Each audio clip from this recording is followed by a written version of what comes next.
Hey, everybody, it's a beautiful morning. Our U20s beat France 3-0 at the U20 World Cup in Chile yesterday. Poch announced a roster that's a pretty good approximation of the top available American talent at soccer.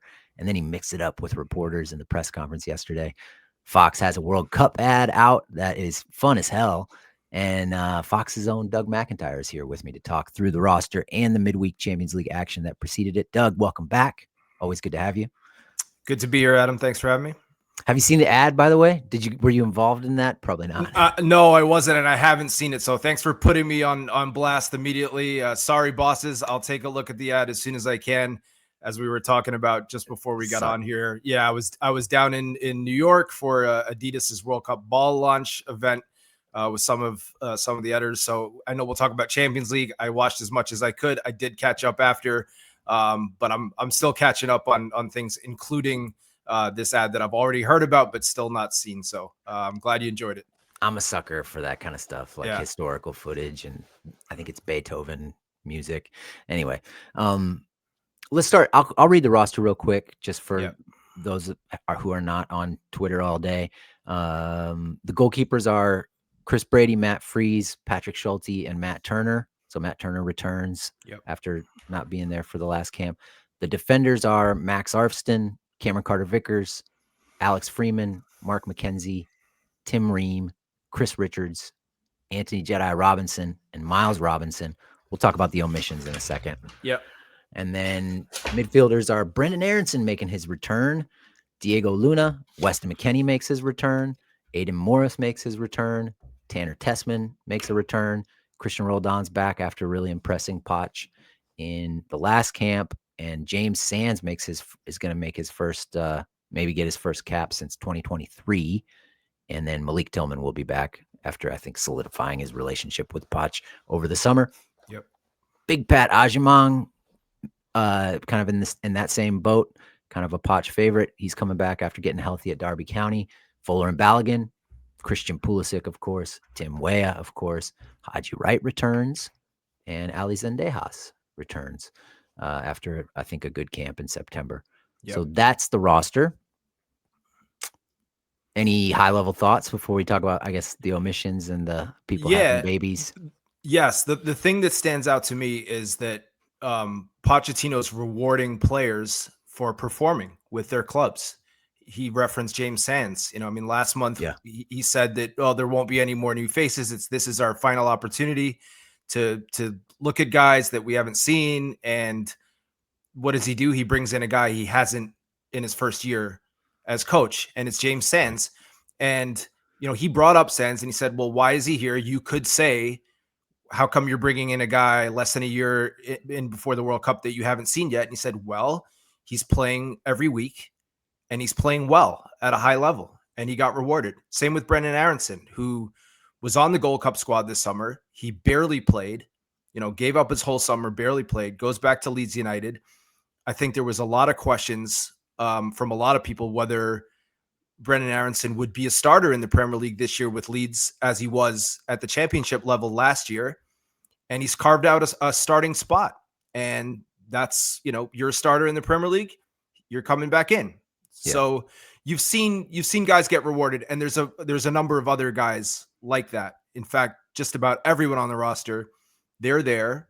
I asked about Tanner Tessman and Aiden Morris and Weston McKennie. All those guys are playing. All those guys are playing well. That's why they're here.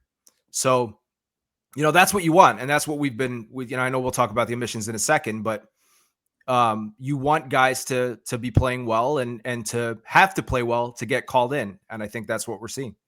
Yeah. Yeah. He said, what do you say about Tessman? You asked about Tessman and Morris. I did. Yeah. And he said, they're playing in a regular way. They're playing in a regular way. They're playing every week. In the case of Tessman, there's, he's got European games as well. We know, so it's more than once a week in his case. Right. We know how many games they play in the championship in England. So Aiden Morris is playing all the time. 432. Yeah, every season, every team. Yeah. And then it was interesting to hear Pochettino talk about the need for guys at the World Cup that can play 3 games in a week. So he's calling in guys that are playing and that are fit, and I think we can expect to see that from here until June. Yeah, doesn't bode well for our baby prince, Gio Reyna. But we'll get into that. We'll get to that. Yeah. So the sporting omissions, I would call them, are Musah, Yunus Musah, Yep. Joe Scally, and Josh Sargent. And I mean, Musah had a pretty good week, I think, overall. Got a game-winning assist for Atalanta in Champions League. He didn't have a great game overall, but he did get the assist. He almost had a shocker that gave up that would have put them behind. Kind of got bailed out by a bad finish. But should we listen to I have one clip in here that I want to listen to from the press conference, was Jeff Carlisle's question and answer, because I think and I cut it down a little bit, but this is when things started to get, I think, a little spicy in the press conference, which I love. I love it. So do I. Let's listen to the clip and then talk about it a little bit. Also curious why Yunus Musah and Joe Scally were not called into this camp. Oh, next time you provide your list and your roster, and after we can debate, or everyone he can provide, because I think I'm not going to talk because we never gave explanation to the players that are not with us. When you are asking me about players that are not in the squad or in the roster, it's because I think in your mind you believe that they have right to be here. I think we need to respect the player at 26. If not, we are going to start to ask to the social media why is not one player or another, and decide about that. I don't know. Maybe you can ask me why Messi is not in the roster. No, this type of player, Maradona, Pelé, I don't know. But when you are talking about, different names, I think you need to respect the players that are here. Yeah, go ahead. What's your take on all that? First of all, I think Jeff caught a bit of a stray there. Jeff's a great professional, a dear friend and colleague. We worked together for many, many years at ESPN. And it was a question that was going to get asked no matter what. So he took the brunt of it. It's a fair question. I like talking to people and interviewing people that have personality and don't give canned answers. And Poch, in the last month or so, he's really let his personality show. And it was a remarkable press, another in a string of incredibly insightful press conferences. Yeah. Going back to, I think, after the South Korea loss, and then ahead of the Japan and after the Japan game, and now this press conference. They're all really, really interesting. And I think we learned more about how Pochettino works and about the way he sees things in the last month and in those last 3 or 4 press conferences than we have in the previous 11 months under him. I feel like I've learned more about how he goes about his business, how he sees things. And he gave, a bunch of great explanations on a bunch of other stuff. I mean, the question that really stuck out to me, and I know you kind of highlighted on social media, was Henry Bushnell's question. And it's sometimes the best question you can possibly ask as a reporter. And it's why? Right. Why? And the question was, because Pochettino kept repeating, and he did to my question and then a few others, that he doesn't give explanations. We just heard him say, we don't give explanations to the players. We never give them explanations why they came in, why they didn't. Right. And, I had the same question Henry did. So, well, why not? Why don't you do that? And his answer to that was great and very insightful, and basically said, we can get into what he said on that, but he made it very clear that players' job is to perform and to keep quiet and to, not complain. I thought that the most interesting part of that press conference to me was when he talked about how he expects players to behave. Yeah. And not even and I think he said that in response to my question about Weston McKennie and Tanner Tessman and Aiden Morris coming back in. But when he said later, he said, it's something like, it's amazing to see the difference when players know they're playing and when they know they're not. Yep. And how you're not supposed to see a difference, right? Inside, it's killing you as a player when you're not playing, right? I mean, that's what it comes down to. You like a coach who plays you, and you don't like a coach that doesn't play you. Any sport, any level. It's as simple as that. And he said that, you can be pissed inside, basically. So paraphrasing. It's okay to feel the pain. Deal with it inside 100%. Yeah. You might think the coach is wrong. But you don't show it. and you're in that team and you're in that, and you shouldn't be able to tell the difference. And that's what it takes to do well at World Cups. You know, you look at Argentina's team in the last World Cup. Pochettino's obviously Argentinian. Every player was willing to do anything to win that World Cup. And that's why they won it. You have Lautaro Martinez on the bench, right? Could be pissed, right? Scaloni, Argentina's coach, talked about it after the Copa America win last year, right? Because Martinez, he came off the bench in that game and scored the winning goal in the Copa America final, right? Right. And he was asking, he said, I know he's pissed he's not playing. I know he's pissed, but you'd never know it. And that's what it's, and that's, that's what Poch wants. And that's what we should all, that's a good thing. Mm-hmm. And I'm glad he said it and he gave us that insight, because I feel like I have a much better understanding now of how he operates. And perhaps a better understanding of why he was so frustrated with the way things went in March. Yeah. Was that your read on it? That probably players weren't following that rule. They were letting it show. It's even deeper than that, right? Because we talked about, so I wrote a story a few weeks ago about, how Poch's first year is gone and what led to him getting hired, right? So basically what you had was a bunch of guys that came up together and they're very secure in their positions. I mean, going into the last World Cup, I think for the year before that tournament, we knew probably 8 or 9 of the starters were going to be. I feel like we're probably in the same position now. If you say, what's the best lineup? I mean, we kept asking Greg Berhalter, do you know your best lineup? And he was like, yeah, I think I do. And right now we could probably name 8 starters that we'll see next summer, right? So let's start in the back, right? I don't know about goalkeeper, so let's put that to the side. I still think Turner's there in the end, but I'm not sure. But if Serginho Dest is healthy, he will be on the right side. If Jedi's healthy, he will be on the left. We know Chris Richards will be in the middle, right? Think Ream will be next to him, but given his age and it's a question mark. We'll see. It's a question mark. Not as sure, but Chris Richards will be there. I think when everyone's at their best, I still think the MMA midfield is probably, and we'll get to Musah a bit later, but I'd probably have those 3 guys in there. And then you've got Christian Pulisic and Tim Weah, right, that are locked in starters. So there's only, what is that, 8 out of 11 spots? Yeah, and then Flo would be a locked-in starter for me, but I think we'll see what Pepe does when he gets back. I mean, the form Pepe was in last year, and the goals he scored for the national team, I still think Pepe is the best finisher in the pool. He's a pure goal scorer. His strike rate shows that. Every time that guy plays, it doesn't matter how much time, he scores goals. So it's true. Yeah. So I mean, you're right. You could add Balogun up there, right? So what happened was, I think Pochettino needed to create competition that basically didn't exist. He almost had to artificially create it. We saw him do it in the case of Matt Freese, right? There was no one challenging Matt Turner, a guy who played 4 games last year in Europe. But there was no one that was knocking his door down, right? Playing every week. You could argue Jonathan Klinsmann is a guy that's playing in Europe week in and week out. It's at the second level. There are a bunch of keepers in MLS, right? None of them have any experience. Matt's got World Cup experience. So what did Pochettino do? I have to give another keeper some real top-level experience, such as it was the Gold Cup. And now you suddenly have a goalkeeper competition. Yeah. Right? Where one did not exist before. Right? And it could have been Zach Steffen this summer if he wasn't hurt. It ended up being Freese. Took the opportunity, ran with it. And that's what they want. And he's a high-character guy.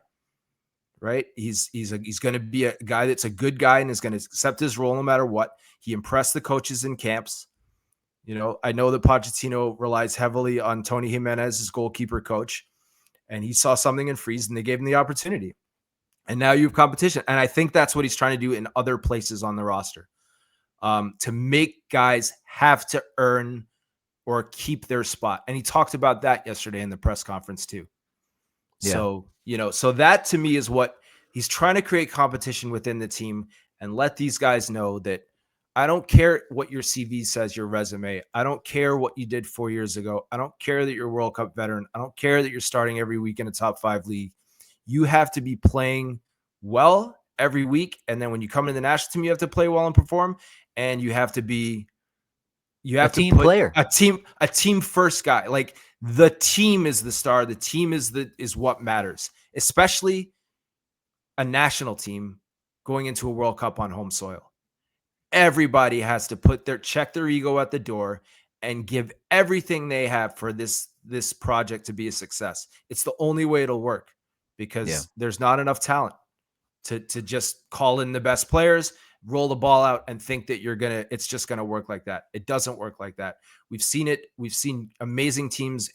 Italy didn't qualify for the last 2 World Cups. Is it because they're not a good team? They don't have good players. France, right? The famous example, France in 2002, defending World Cup champions.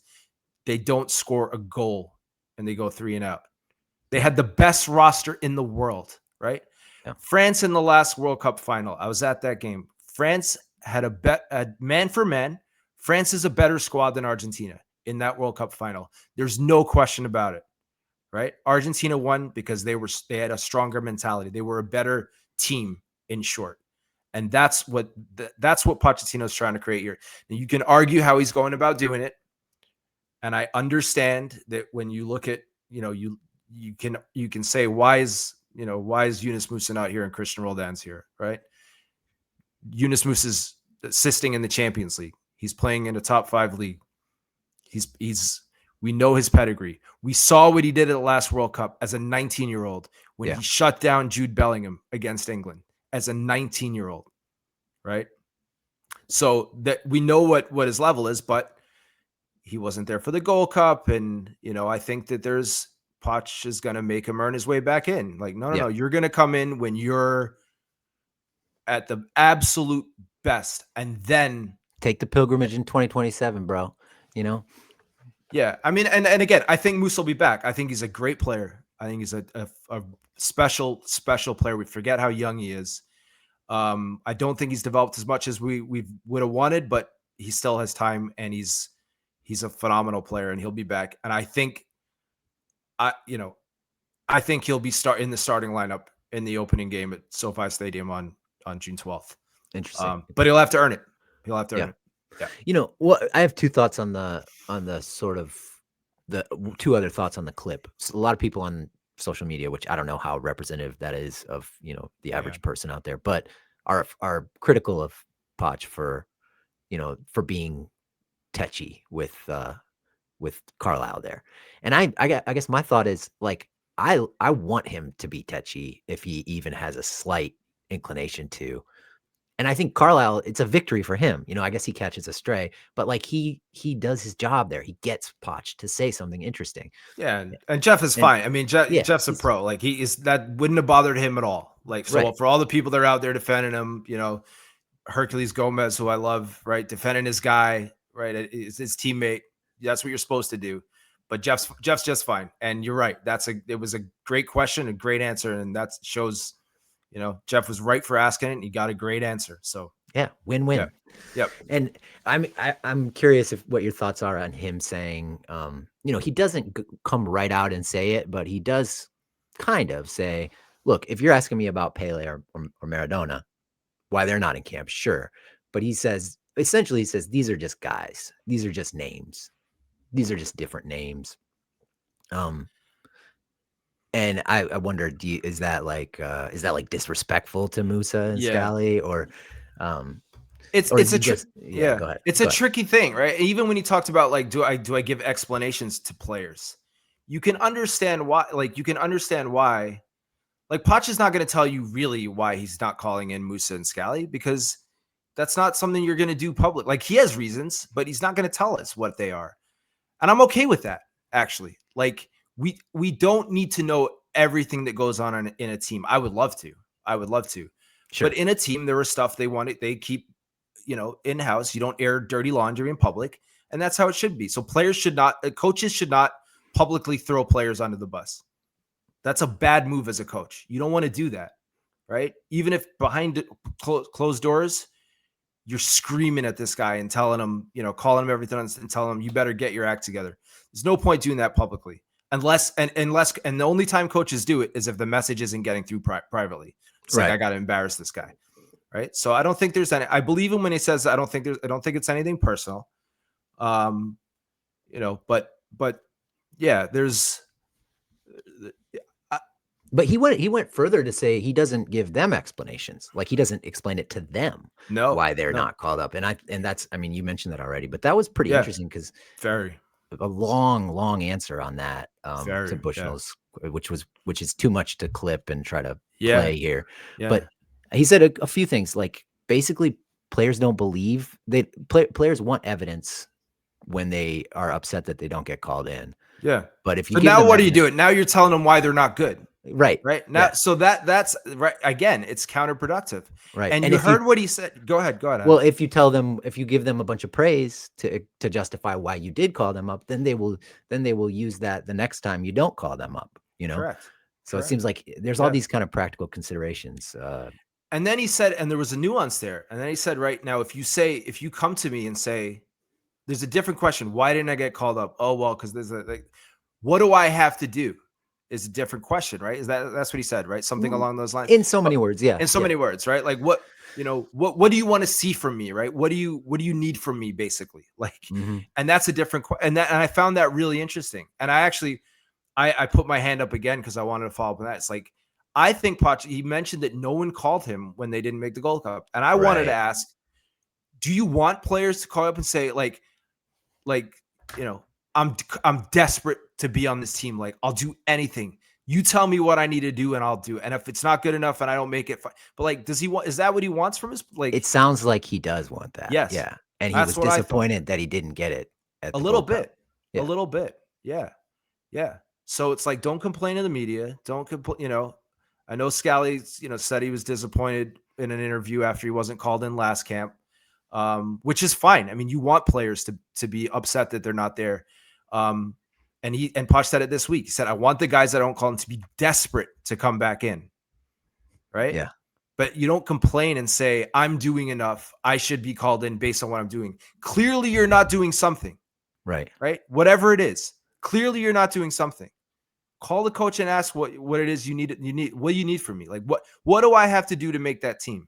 And what did he say? He said, now that's a different conversation. And if a player comes to me and says that, we can sit down and have a conversation for half an hour. We can go through clips. It's right. Right. He did very very interesting. Right. So that's how he looks at it. And it's a small distinction, but it's an important one. So I thought it was that was fascinating. I did too. Yeah. Like he's not going to volunteer. He's not going to volunteer an explanation. But if you call him and ask him what do you need from me, he will tell you. Yeah. He also said, and I thought this was interesting, right at the beginning of that answer, deep down players know why they're called up or why they're not called up. That is true. And so he says, I don't want to use the word I used back in Columbus. I don't want to use the word. I don't want to use, because he said bullshit. SHIT. Yeah. But he said that's what that is when you give players an explanation, it's not positive. It's bullshit, so it was fascinating. Yeah. And it's true. It's, and I think what's that going to do, right? If Joe Scally makes the World Cup team, right? It's going to be because he just plays out of his mind for the rest of the season and he plays his way back into the team. And the same with Musah. Like, it's those guys have an opportunity. Like, they've got time to get back in. And they're both in great spots to do that too. I mean, I think Scally's had, he's in a little bit of a tough situation with Gladbach this year. They've been terrible. They might get relegated. That's not going to help them. But like, there's a lot of season left. And I don't think Scally's been bad. Like, I've watched him play. I don't think he's been bad. I think he's a good player. I think he's matured quite a bit, actually. Like, as far as I could tell, I don't. And the other point I want to here, Adam, is like, I don't know if you ever like coached, coach soccer or whatever, coached anything. I never coached soccer. I do. But so I coached hockey for years. And what I learned is, like, if you can have a parent. So I coached little, all different ages, but let's say a under 10 team, right? U10s. You can have a parent that comes to every single practice, watches every single thing the coaches do, right? They watch through the glass. They talk to us. We talk to them, their kids are telling them, how was practice? Oh, we did this, that, and it, right? But they don't really know what's going on the inside. There's a separation. So as much as we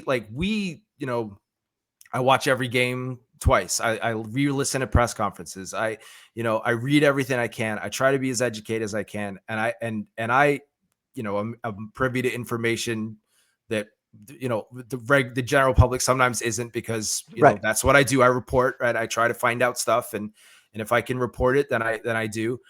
You get the link to the Zoom call to have a conversation with Poch. Yeah, sure. I get to ask questions, which a lot of people don't have the privilege of doing. Like, if I'm curious about something, I can ask, just like Jeff was curious and he asked and he got an answer. But we don't have the full picture, right? It's important to remember that we don't have the full picture. We don't see training, and we don't know what happens. As my colleague Alexi Lalas likes to say, the other, 22 and a half hours of a day, whether it's a game or a training session, right? You train for 90 minutes. What's happening the rest of the time? And I can tell you that Poch and his staff and every coaching staff, they're watching everything all the time, how players interact with each other, how they are in the meal room, how they are on the bus, how they, what their body language is. You name it. You go down, how they're professional they are, how they take care of themselves. Like, everything gets scrutinized at this level. And we don't have the full picture. We just don't. We don't know what's going on in the hotel. We don't know the private conversations that are happening. We don't know, Poch talks about behavior. What does that mean? I don't know. But that's what he's talking, Does that mean guys have misbehaved in the past? I mean, maybe. It sure sounds like it. Yeah. And every team, there's things that happen over like, you're dealing with, young men with, or women in case of women's team, with egos and money. And there's these people didn't get to where they are in life by, not being extremely confident. And yeah, there's all sorts of stuff that goes on behind the scenes that fans don't know about and media doesn't know about. And so it's hard to make an informed assessment all the time. So we just go by what we see in games. And that's an important factor. I mean, some would say it's the most important thing, right? But there are other considerations, the 26th player on a World Cup squad probably isn't getting on the field. So what do you bring into the team? Yeah. Right. Yeah. If it's between a guy that is going to be an incredible teammate and keep everyone loose and, and can still do a job if needed, right? Or a guy who might be slightly better, but doesn't bring those attributes. I know which guy I'm bringing. 100%. Yeah. Yeah. And I mean, yeah, to your point, there are all sorts of little matters of respect and decorum in, like, not only on the field that we can't see or on the bench, but in the locker room at the hotel that are really, really important. And, stuff can be really subtle and still be pretty egregious on those fronts. Like, I even see it in like U10 girls soccer, like the girl who doesn't ask if the other girl is okay after she like steps on her ankle or 100%. or like, stuff like that. So, I mean, I can totally see, I can totally acknowledge that there is a whole universe of stuff that we're not seeing. Yeah. That we don't understand. Yeah. Yeah. So it's, yeah. So I think that's probably it from the press conference. I mean, those were the three most interesting things. You got to behave the same way as whether you're playing or whether you're not, whether you're playing, whether you're not.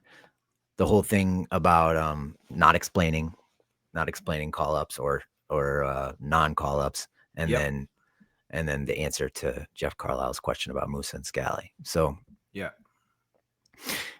Some run-of-the-mill stuff, I guess, from the press conference. He said CP is the most important player for the national team. He needs to keep going. Yep. It's a good signal from West that he went 90 against Villarreal. We already mentioned Tanner and Aiden. He did say sometimes people talk too much because they don't know how we work. And it does seem like he's kind of aware of the Twitter sphere, the X sphere. Yeah. Yeah, they need to behave and follow the rules after your question, which was about West, Tanner, and Aiden. Yeah. There was an interesting answer to Ryan Tolmich's question, I think, on Balogun, where, he talked about how, I think he talked about his intensity when he came in last time. And so it's clear that he impressed. And that's a guy that wasn't on the roster originally at the beginning of last camp. Yeah. And came in and again, like to your point, I don't think there's any question he's the starter for these games coming up. So that I thought that was interesting too. Oh, also shout out Charlie Bohm for Yes. coining the term Pochismo. Yeah. Pochismo. Which Poch loved. Like he got his pen out, made a great show of. He said, I like that. Yeah. It was a great question, and that was a great answer. That was a great answer as well. Charlie about Roldan. About Roldan. Yes. Yeah. And he used Roldan as basically as an example. Like that's a guy that came in and the way he behaved, right? He said that's the way he behaved. And it was interesting. I don't know that we talked about this, but I was with the team in New Jersey last month, spent, I was out at training every day. And so I think Roldan was called up in the middle of the week or early in the week. It was after camp had already started. So he was only there like maybe the Thursday, Friday before the Saturday game. And it was what struck me was how excited the staff was to see him in camp again. Right. He's a guy the staff loves. Everyone loves Christian Roldan. Yeah. And so that was interesting to me. And I if I noticed that in just on the side of the training pitch and overhearing conversations, like you can be sure Pochettino knows that. But he said, we'll see how he behaves in this camp, and he's got to continue to perform. And he's got to, and he's having a probably the best season of his career this year with Seattle. I thought he was very good in the Club World Cup. I thought he was their best player against some very, very, very good opposition. I mean, Botafogo, Atletico Madrid, Paris Saint-Germain. Those are pretty good teams, man. So, and this is a guy he's done that role before. He's gone to a World Cup. I think he said he was the 26th man last time. I don't know if he actually was, but didn't get on the field. But he's a proven guy in a lot of ways for the role that I think he's vying for. Yeah. I mean, to that point, I mean, he is. I've interacted with, I don't know, not as many players as you have, but I've interacted with a few, and by far, he is like he's the most gentlemanly of them all. He stands out. He stands out. So I've interviewed hundreds, if not thousands. Well, I don't know about thousands, but I don't know how many players. Maybe more than 1,000. Maybe more than 1,000 players over the course of my career, and he stands out. And when someone stands out, good or bad, that's there's it's because there's something different about them. Yeah, he treats people with dignity. I've said that on the podcast. He does. He does. He's able to connect with people in a very genuine way. And again, when you're a group of 50 some odd people, when you include players and staff, and you're sequestered in tight quarters for a long period of time with a lot of pressure, you better have the right people in that room, because it's funny. I went back and read a story I wrote about third goalkeepers. And the role third keepers play. And this was ahead of the 2022 World Cup. And I went back and I talked to everyone from, Tony Meola, who was the third keeper in 2002 after having started 2 previous World Cups for the U.S. Marcus Hanneman was a backup at a couple World Cups of the third keeper, Nick Raimondo. And they all talked about how important it is to, like, I think Hanneman said something like, all it takes is one guy and it can screw up everything. One guy with a bad attitude can poison a team quickly. Yeah. So like, it really, really, really matters. Every individual matters, and you have to get it right. And, very timely, sort of relevant segue here. If you want to see a team that is not a bunch of superstars that just put a hurting on the France U20s, watch some of that U20 game last night. That's a bunch of basically no name guys. Like, most of us hadn't heard of them before, like a couple months ago. They don't even play that much in MLS. And that was a comprehensive dismantling of, now granted, maybe it was like the C or D or maybe even E team for France at the U20 level, but France has hundreds, if not thousands, of elite soccer players coming up. So they're all good. And you never know who's going to be like the stars from that age group. Yeah. we were the better team from start to finish, and then just sort of poured it on at the end. So Yep. and I it seems like the like mentality. The yeah, it seems mentality like stood out. Yeah. it seems like Mitrovic has them really playing for each other and Yeah. bought in, and man, that works in a tournament. So yeah, there was grit. There was a lot of grit on display, and a lot of it looked like a traditional, for lack of a better word, U.S. team. yeah. But with some skill too. And you're right. I mean, at the end they just pulled away. Yeah. And it was Which fun is to watch. great to see. Yeah. It seems like we're always hanging on for dear life in the last 20 minutes. Yep. All right. So I should just real quick say Xavier Gozo scored the game winner in the 85th minute, and then Brooklyn Reigns scored another to make it 2-0, and then Zambrano, whose first name is Marcos Zambrano. Yeah. So Score. 2 RSL guys in Gozo and Zambrano, and a Houston Dynamo product in Brooklyn Reigns. So yeah, the Reigns kind of created the second goal by mugging a guy at midfield, and then did a give and go with Gozo. So Gozo got the goal and the assist. Frankie Westfield, really impressive.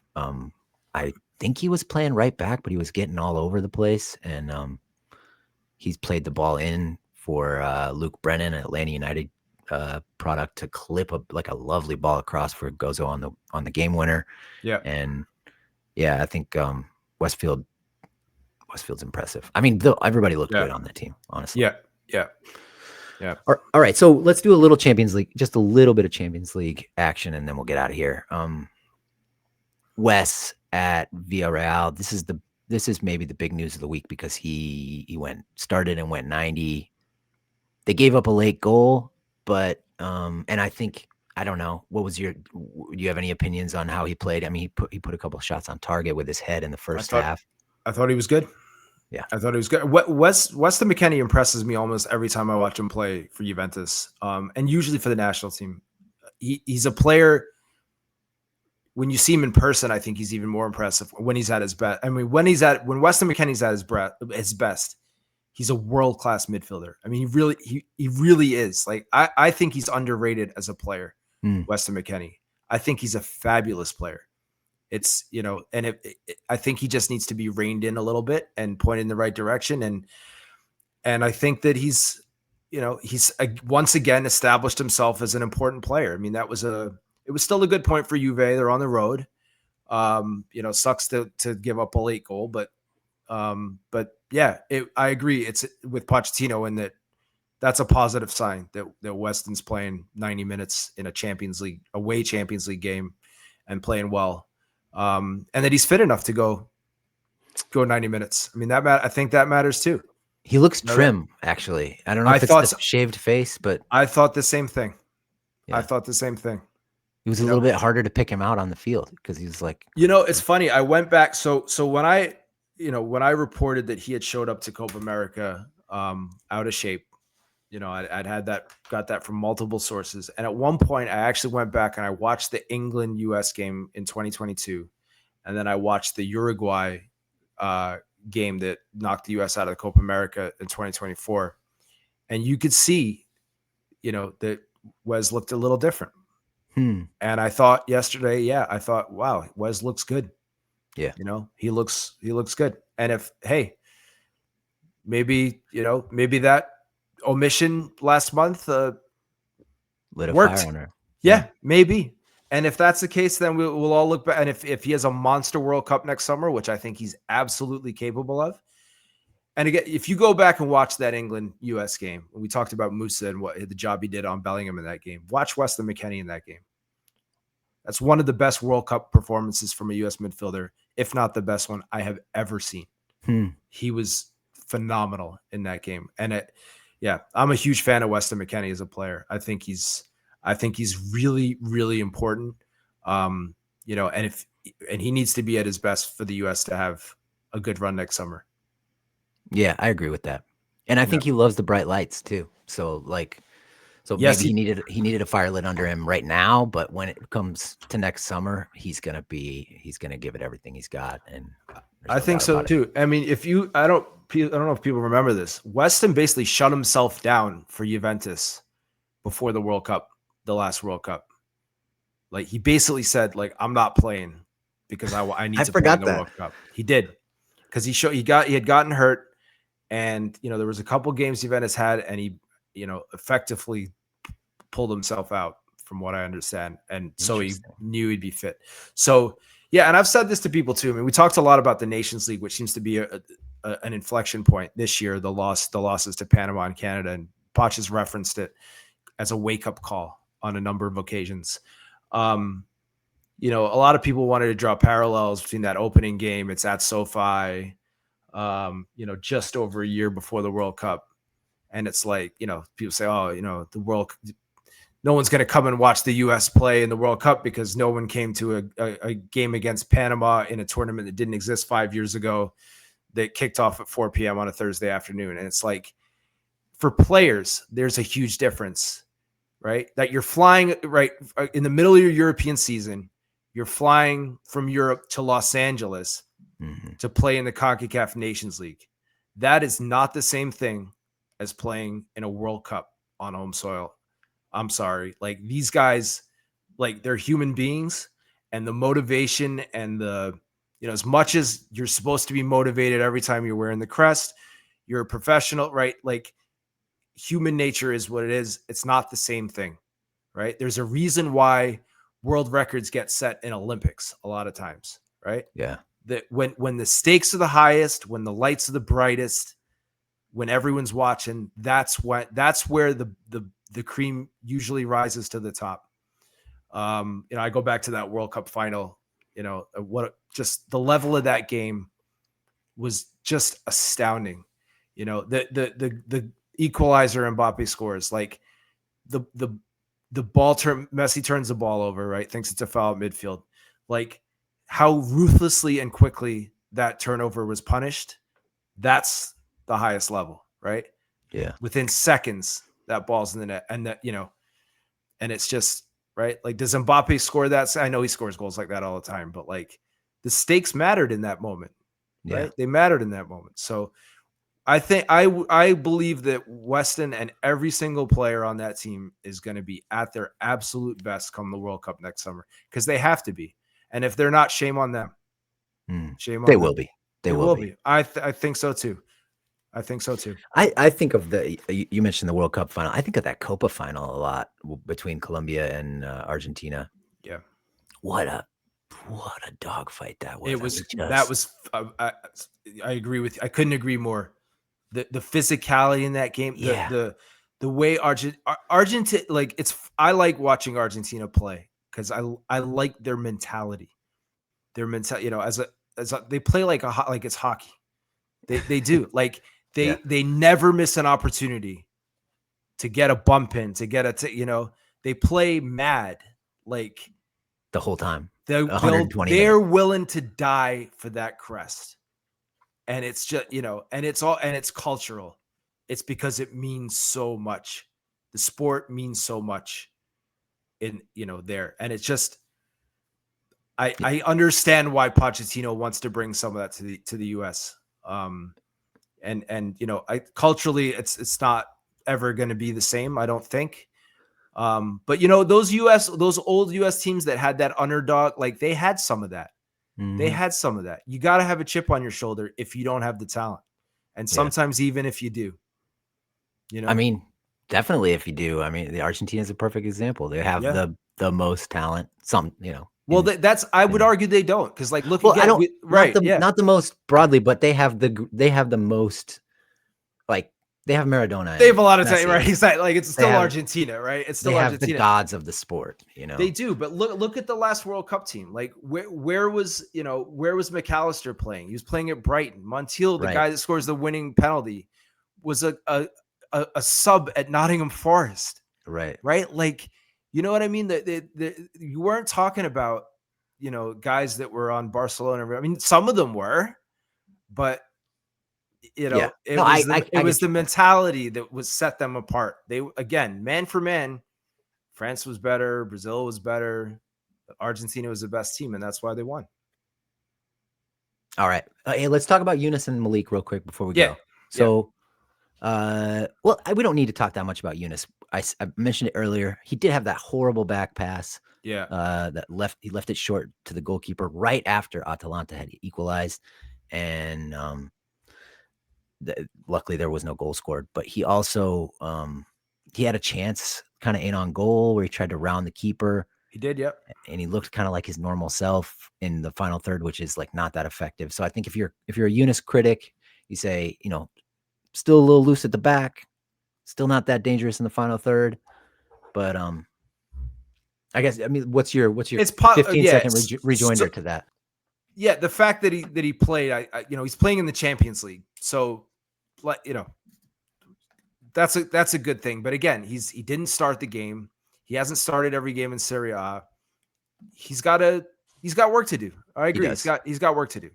And Tillman, I enjoyed, you sent me the rundown earlier. I agree. And that's been so you agree with what? I agree. I should probably so